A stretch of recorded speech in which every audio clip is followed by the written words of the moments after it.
जय श्री राम दोस्तों। कैसे हैं आप सब? आशा करती हूँ आप सब बहुत अच्छे होंगे।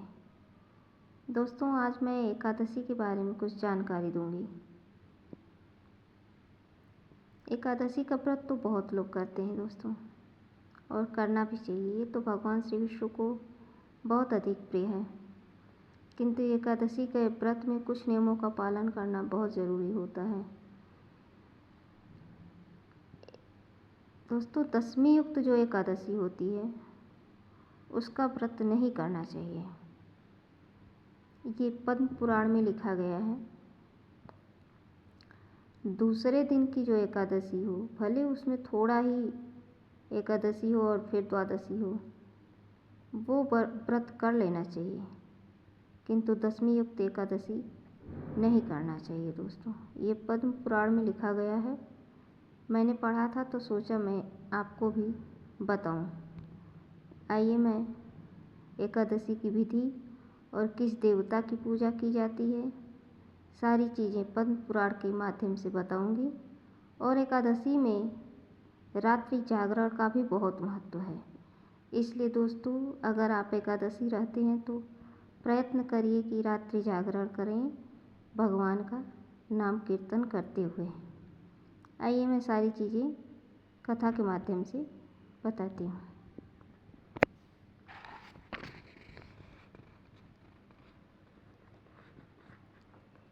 दोस्तों, भगवान कहते हैं एकादशी व्रत में दसवीं वेद का दोष मैं क्षमा नहीं करता।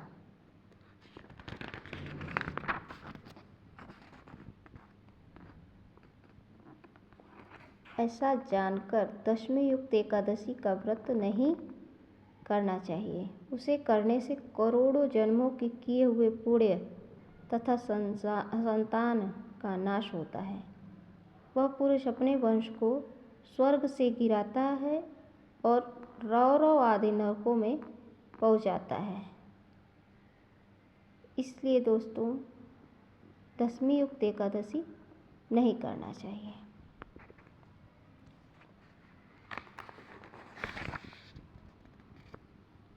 आइए, मैं अब एकादशी करने की विधि बताती हूँ। युधिष्ठिर जी पूछ रहे हैं और भगवान श्री कृष्ण इसका उत्तर दे रहे हैं।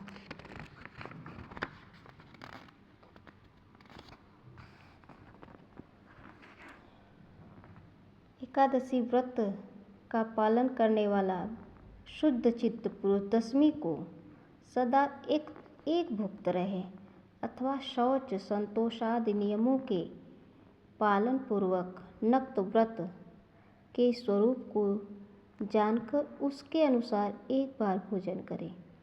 दिन के 8वें भाग में जब सूर्य का तेज मंद पड़ जाता है, उसे नक्त जानना चाहिए।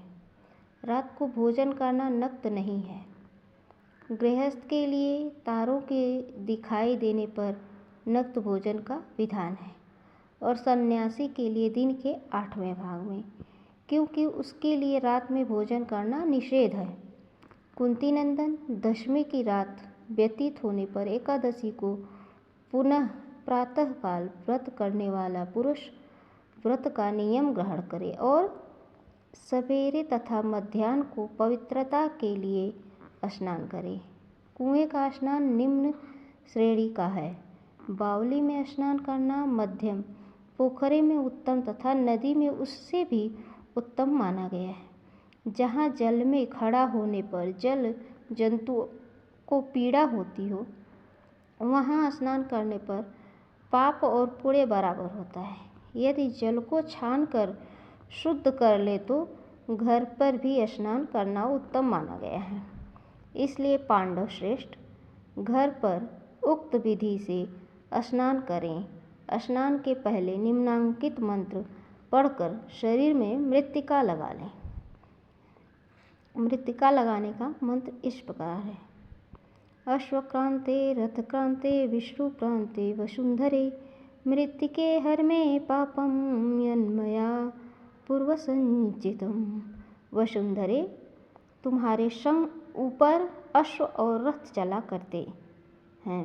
भगवान विष्णु भी वामन अवतार धारण करके तुम्हें अपने पैरों से नापा था। मृत्तिके, मैंने पूर्व काल में जो पाप संचित किया है उस मेरे पाप को हर लो।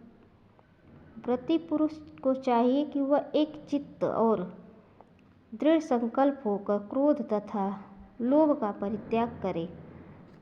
अत्यंत पाखंडी, मिथ्यावादी, ब्राह्मण निंदक, अगम्या स्त्री के साथ गमन करने वाले, अन्यान्य दुराचारी, परधनहारी तथा पर स्त्रीगामी मनुष्यों से वार्तालाप न करे। भगवान केशव की पूजा करके उन्हें नैवेद्य भोग लगाए। घर में भक्ति युक्त मन से दीपक जलाकर रखे। पार्थ, उस दिन निद्रा का और मैथुन का परित्याग करें। धर्मशास्त्र से मनोरंजन करते हुए संपूर्ण दिन व्यतीत करें। नृपश्रेष्ठ, भक्ति युक्त होकर रात्रि में जागरण करें। जागरण को ब्राह्मणों को दक्षिणा दे और प्रणाम करके उनसे त्रुटियों के लिए क्षमा मांगे। जैसी कृष्ण पक्ष की एकादशी है वैसे ही शुक्ल पक्ष की भी इसी विधि से उसका भी व्रत करना चाहिए। पार्थ, द्विज को उचित है कि वह शुक्ल और कृष्ण पक्ष की एकादशी के व्रती लोगों में भेद बुद्धि उत्पन्न न करे। शंखोद्धार तीर्थ में स्नान करके भगवान गदाधर का दर्शन करने से जो पुण्य होता है तथा संक्रांति के अवसर पर 4 लाख का दान देकर जो पुण्य प्राप्त किया जाता है वह सब एकादशी के व्रती को 16वीं कला के बराबर भी नहीं है। प्रभास क्षेत्र में चंद्रमा और सूर्य के ग्रहण के अवसर पर स्नान दान से जो पुण्य होता है वह निश्चय ही एकादशी को उपवास करने वाले मनुष्य को मिल जाता है। केदार क्षेत्र में जल पीने से पुनर्जन्म नहीं होता। एकादशी का भी ऐसा ही महात्म्य है। यह भी गर्भवास का निवारण करने वाला है। पृथ्वी पर अश्वमेध यज्ञ का जो फल होता है उससे 100 गुना फल एकादशी व्रत करने वाले को मिलता है। जिसके घर में तपस्वी एवं श्रेष्ठ ब्राह्मण भोजन करते हैं उसको जिस फल की प्राप्ति होती है वह एकादशी व्रत करने वाले को भी अवश्य मिलता है।